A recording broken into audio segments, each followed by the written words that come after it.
Okay, here we are at Gonzaga University, and we were picketing outside of Rick Steves' presentation, speaking on travel as a political act, and we of Sensible Washington have been picketing, and we just got kicked out of the venue, well, outside the venue, so we're here on the street.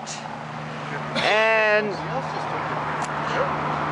I'm with a group from the November Coalition in Colville, Washington. Concerned citizens of Stevens County. Concerned citizens. And so what's the issue here?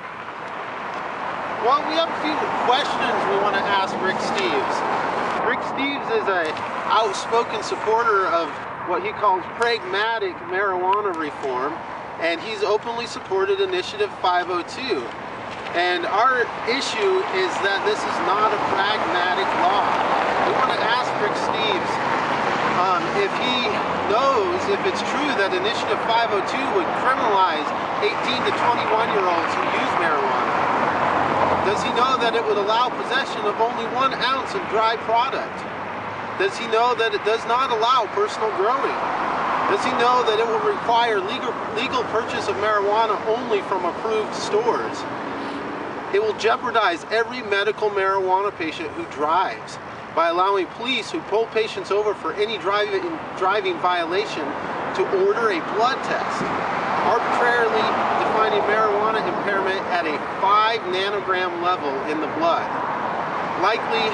It will likely identify impairment even for someone who has used marijuana days ago.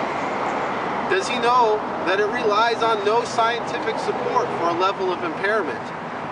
It establishes a strict liability standard in DUI law, and it does not, as it is claimed, legalize hemp farming as we would suggest. Initiative 502 does not repeal cannabis prohibition.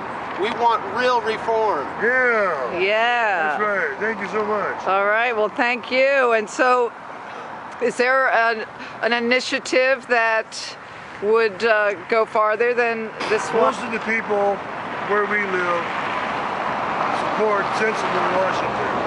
Last time it was circulated as a petition, the number was 1149. And without spending a lot of money on the signature gathering part, we got almost enough signatures to put it on the ballot.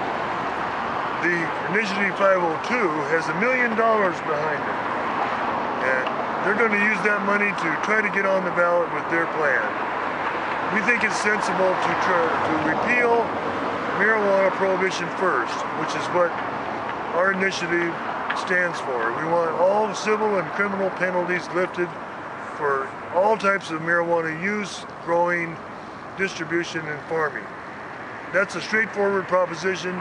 We already know that from polling, a good majority supports that. Maybe 55% of the people would support full lifting of penalties.